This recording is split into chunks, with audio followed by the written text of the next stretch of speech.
Welcome to The Case Within. True crime storytelling done responsibly. This is a story about uncovering truths, beginning with your own. While the show is based on multiple accounts of real-life crimes, the full story and names have been fictionalized. The Case Within is an immersive listening experience.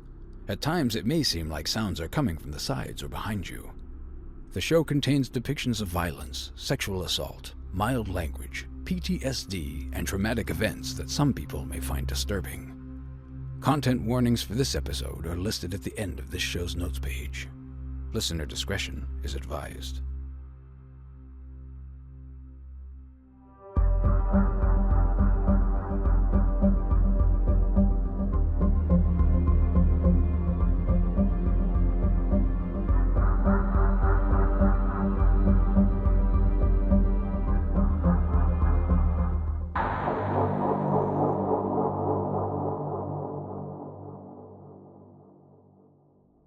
Whimsical Entertainment presents The Case Within, created by Jonathan W. Robbins and Gillian Clare. Episode 4, Little Boxes.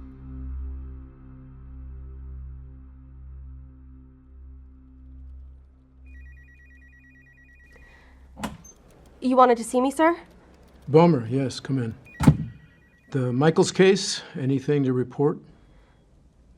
I'm afraid I don't have anything to report yet, sir. Please don't pull me off this. I know there's something here. I know the allure of the cold case, believe me. The thought of being the one who comes in and solves the thing no one else could. That's not what this is. Be honest with yourself, that's not the only reason, it's probably not even the biggest reason, but it's in the mix. Okay. Maybe a little. Nothing wrong with that. As long as you aren't hanging your self-worth on being able to solve a case that's the better part of a decade old. I'm not. I won't. Well, that being said, I'm still concerned. There's no reason to be. We both know that isn't true. I'm just not sure this case is the best thing for you while you're still in therapy. I can handle it. I need you to promise me that you're going to step away from it if it starts to consume you. I will, sir. But I have things under control. I really hope you do. There's a lot of open cases that need Bureau resources, you know. Of course. I'll let you have a few more days with this one, but if evidence hasn't turned up, then that's it. Thank you, sir. Don't thank me. I'm not sure I'm doing either of us a favor here. Just be careful. Yes, sir.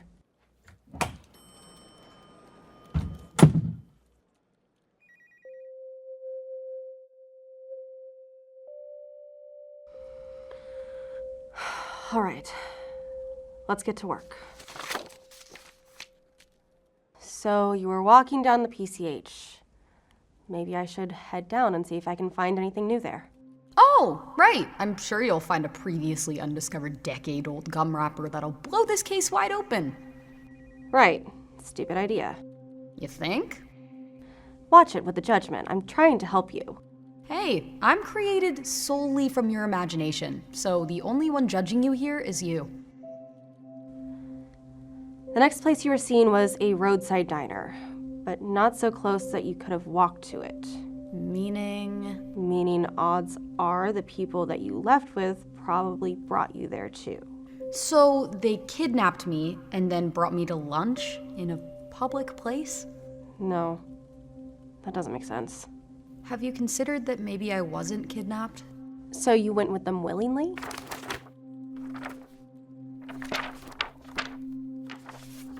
All indications that your life at home was happy. Unless there's something that your file isn't telling me. People do lie. You want to trust Nina, my mom, because she's a mother, worried about her daughter, but she could be leaving things out. Even not seeing them herself because they don't paint the picture she wants to see, or wants others to see. What if I wasn't happy? Either way, I need to operate under the assumption that you were. If you were running away and I find you safe, no harm done. If you weren't, though... Hey, sorry to interrupt. Who were you talking to? Just thinking out loud. Oh. Well, I have an updated ETA on the handwriting analysis. Is that updated ETA now? Well, no. Then let me know when it is, because until then, I don't care.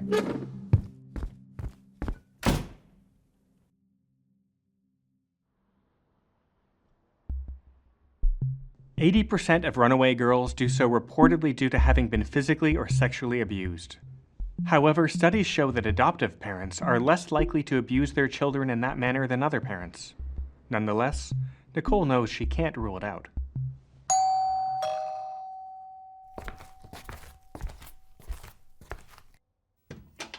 Oh, thank you for stopping by. Have you learned anything yet? Have you found her? Not yet, but it's still early in my investigation. Is there anything I can do to help speed things along? That's actually why I came. I could use some more information about her life here. Close friends, hobbies, and the like. Stuff that might not have made it into the official case file. I always thought the last agent asked surprisingly few questions. He went by the book. I'm going deeper. Okay. Her best friend was Stephanie Bianchi. I think I have her number here somewhere. I have to look. No rush. Any hobbies she was fond of? After-school programs? Favorite classes? No, not really. She did do well in most classes. She tried a few of the after-school things, but none of them really clicked for her. No issues with your late husband? None.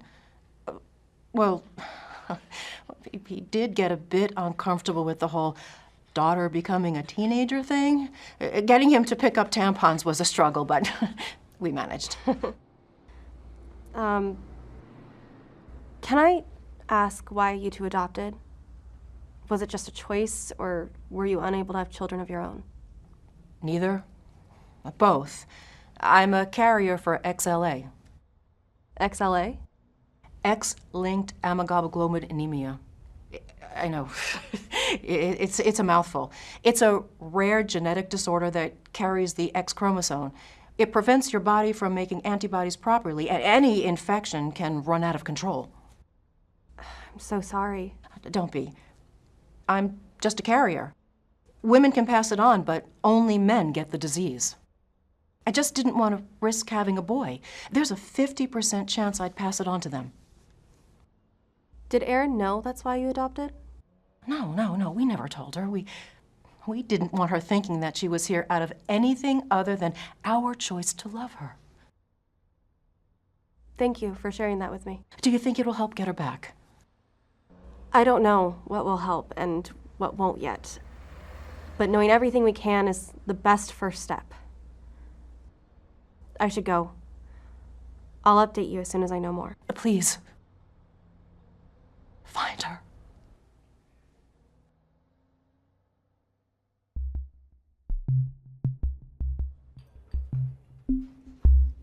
Eyewitness testimony tends to become less reliable over time, not more. There are exceptions, such as witnesses who were untrusting of law enforcement, changing their opinion, and revealing previously kept truths, or those who feared to talk at first and wouldn't tell the whole story, or any story at all. Lorraine, the waitress on shift when Erin was spotted in the diner, falls into neither of those categories. In fact, if the previous agent on the case's reports are to be believed, getting her to stop talking will prove to be the greater feat.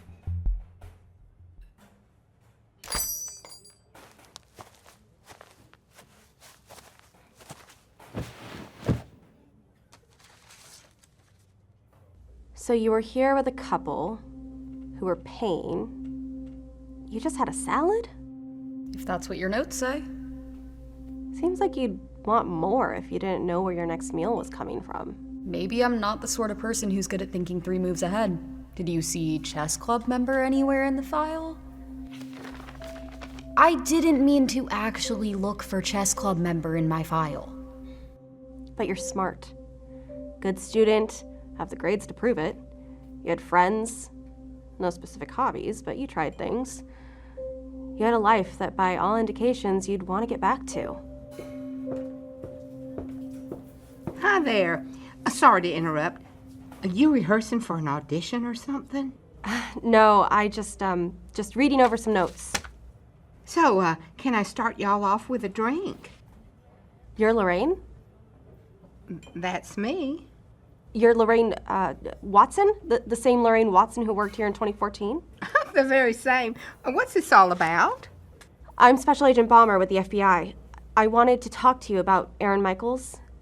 Special Agent, Croft spoke to you about her at the time. Oh, yes.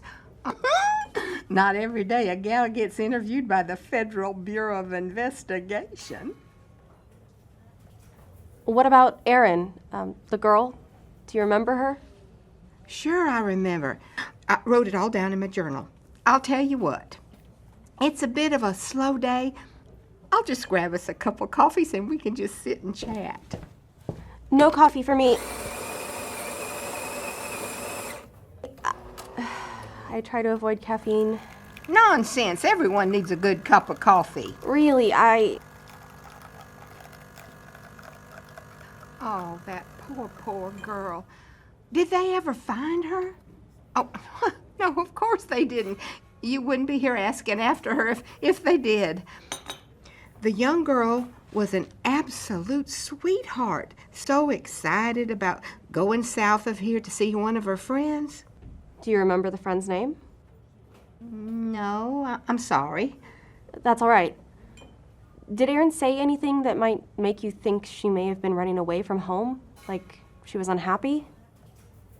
Oh, well, there was some of the typical teenage angst, that's for sure. But nothing out of the ordinary, about her at least. So there was something off about the couple she was with then? Well, they were lousy tippers. I can tell you that for free. They were a little strange. I mean, no judgment, but yeah. And then I remember he asked about the burger, but thought it was too expensive. I mean, you ain't gonna find a cheaper burger around here. They were all asking all sorts of questions of the girl, too. What kind of questions? Oh, about her family. They kept comparing her to the baby they were about to have. They was all about our daughter will do this and our daughter will do that. And he was going on about a new house that would be perfect for their upcoming baby girl. So the wife was pregnant. That's not in the notes. Well, that's the thing. She wasn't. It's kind of embarrassing, but with all the talk they were doing, I went over and I congratulated her on being pregnant and, well, she corrected me, said she couldn't have kids. Guess that's why I didn't get a good tip. And actually, now that I think about it, maybe that was why he was so worried about money. Adoption ain't cheap. No, and it can take a while. Okay, and they all left together in a 1955 red Ford Thunderbird convertible. That's right. My papa owned one in seafoam green. Oh, it was his pride and joy. I used to squeeze in between him and my ma for trips up the coast when I was a teen, even though the seat didn't fit us all. In the front seat? Why not sit in the back? You don't know much about cars, do you, darling? The 1955 Ford Thunderbird don't have a back seat, just the one bench. Part of the charm.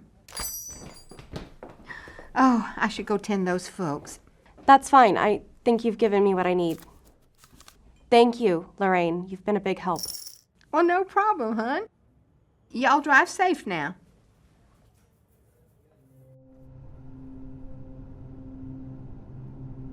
I've been on the wrong track with you, Erin. You thought that I did this to myself?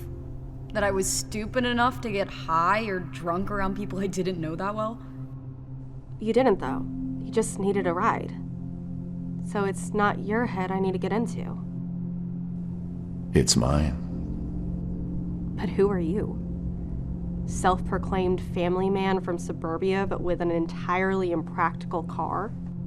I suppose I'm a contradiction. No. That car doesn't line up with who you claim to be. Clever. Yes, you're probably correct. I'm not quite so unintelligent as to abduct a young girl using my own vehicle.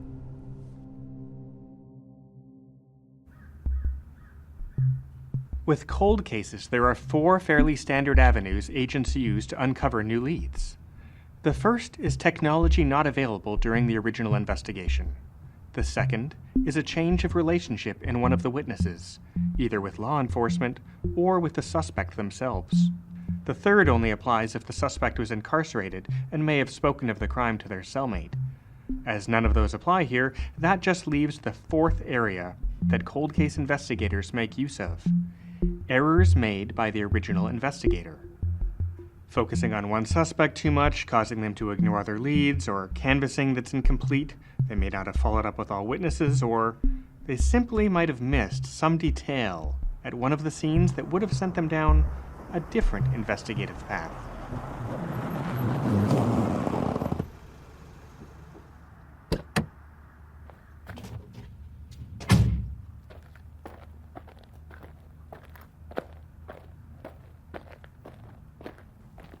Agent Croft?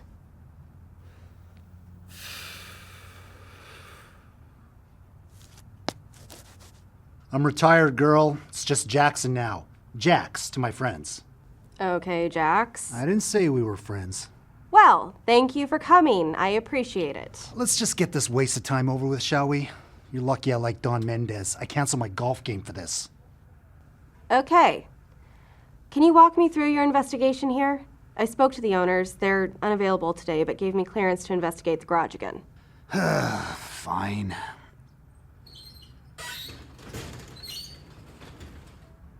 Look, it's pretty straightforward. I really don't know what you wanted to see that I didn't already find. This is their garage? It's massive. Multi-car, designed to hold 20 or so vehicles. Who on earth needs 20 vehicles? You don't use a driver to get out of a sand trap, Toots. Sure, I get there's different types of cars, but 20? You'd have to be very rich. You know, some people appreciate a nice ride. You're absolutely sure the suspect vehicle was in this garage? We had a warrant to search it at the time, and there aren't too many Thunderbirds like that. It was right there, right where it should be. And you said the owners were away at the time of the abduction? Suspected abduction. The house was a recent purchase. The new owners were overseas while some renovations were happening, not even in the country. Which is how you cleared them so easily, even though the owners matched the sketches. They were shitty sketches. But yeah, I cleared them because it's kind of hard to abduct someone when you're on another continent. Case closed. Oh, you got a different theory? No, my current theory is that the car was stolen. Not likely. There was no indication of any sort of break-in. Garage was locked. The waitress must have got the car wrong. I don't think so. She has a personal connection with this particular make and model. Oh, right. Her uncle owned one or something. Her father. Yeah, whatever. This car was locked in a secure garage. It couldn't be the one she saw, and without another one to pursue, there was nothing else I could do. What about canvassing the neighbors? Maybe one of them saw when it was borrowed? Yes. I canvassed all the houses on the street. Even came back twice to check on one that was for sale. It's all in my notes, kiddo, so I really don't see why you needed to ruin my day by dragging me out here. I just thought that You just thought that I missed something. That I screwed up. Well, I didn't. When I worked this case, I had already been doing the job for more years than you've been alive, Missy.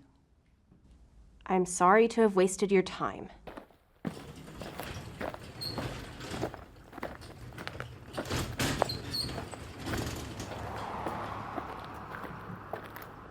That house down the street, the one set back from the road with the for sale sign? Who lived there? No one. Vacant property. It was for sale then, too. That's the one I came back to. It's been for sale for nearly a decade? How should I know? Could have sold and resold 2 or 3 times since then. Are we done here? Can I go? Yeah, sure. You've been a ton of help. Yeah. Tell Mendez he owes me one. Misogynistic asshole. On paper, an abandoned house can technically be entered without a warrant. It can be a dangerous proposition for a law enforcement officer. Often the building is still owned by someone, and even if that ownership is unofficial, squatters are still entitled to their Fourth Amendment rights against illegal searches. For that reason, and for the integrity of evidence found, it's procedure for an agent to obtain a warrant.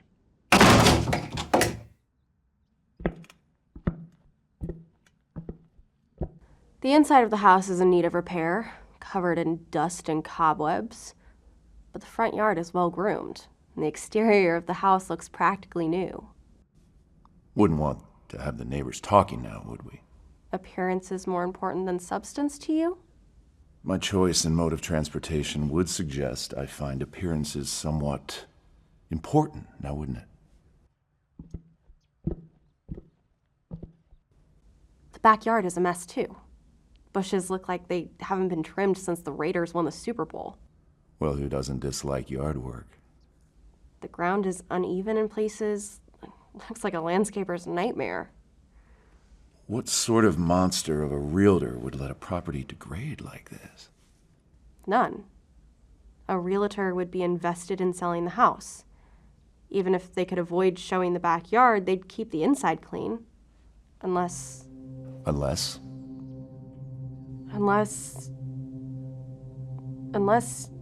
you're the monstrous realtor. Finally. I was wondering how long it would take for you to make that association. You'd have access to the house. You could conceivably live here without any record that you ever did. An interesting theory, sadly lacking any evidence. I'll find it. So you believe me to be a purveyor of young, supple flesh as well as maintaining a full-time job in real estate? My goodness, where do I find the time? It's the perfect job to have as a cover. Set your own hours, control who sees what, know where the empty buildings are. As they say, it's all about location, location, location. Speaking of location, where did you keep Erin in here? Another stab in the dark. You are wasting your time. You assume we were here. We. That's right, you had a partner. Who is she to you? Is she actually part of the trafficking ring?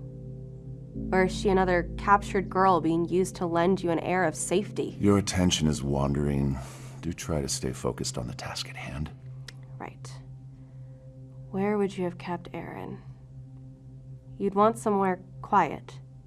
Well, of course. I mean, we wouldn't want anyone to hear her screaming while we broke her, would we? But also secure. Couldn't have her running off before the purchaser claimed his property. You're far back from the road here, but sound travels in the country. You'd need a bunker or a basement. Where does this door go? There used to be locks on that door, but you took them with you. Just being frugal.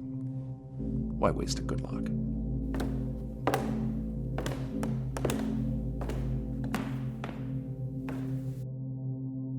My God, this would have been the perfect place to keep her.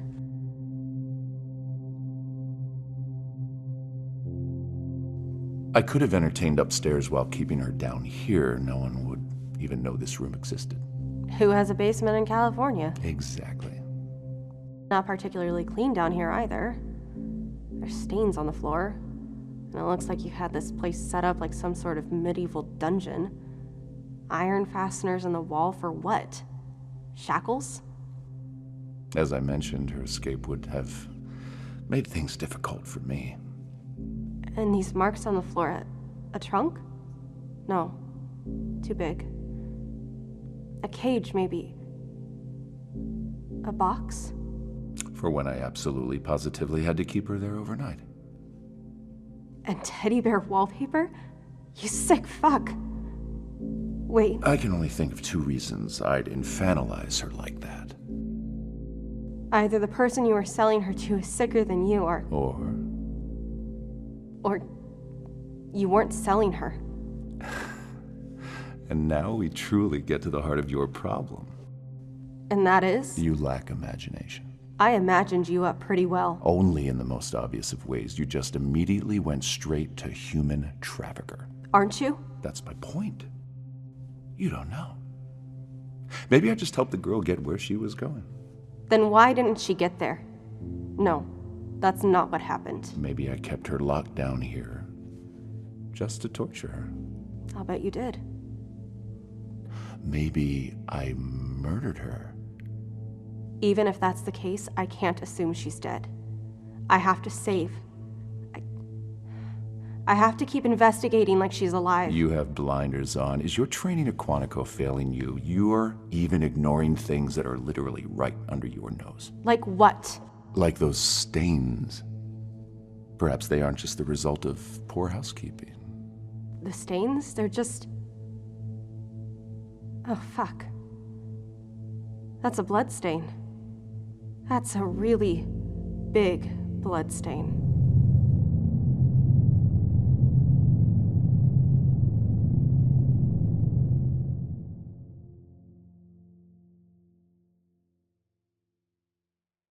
The Case Within stars Gillian Clare as Nicole, Gillian Shea Spader as Erin, Eric Martzoff as Charles, Martha Madison as Jennifer, Jonathan W. Robbins as the narrator, Abhi Sinha as Suresh, and A. Martinez as Director Mendez, with Patrika Darbo as Lorraine, Paul Nigro as Dr. Saunders, Carolyn Hennessy as Debbie, Addie Dadio as Nina, Dee Freeman as Tamara, and Daryl Dennis as Agent Croft. Additional performances by Paula Lindberg, Roger Estrada, and Robb Padgett. Written by Jonathan W. Robbins and Matthew Carvery. Directed by Gillian Clare and Jonathan W. Robbins. Executive produced by Rachel Beatty. Produced by Gillian Clare and Jonathan W. Robbins. Consulting producer Susan Bernhardt. Story producer Matthew Carvery. Associate producers Theodore Carvery, Tim Crawford, Myrtle McGovern, and Patrika Darbo. Original music by Corey Celeste. Edited by Jonathan W. Robbins. Mixed by Corey Celeste. Audio engineering by Eric Milos. Assistant audio engineer Maurice Soak Jr. Catering provided by 16 Meals.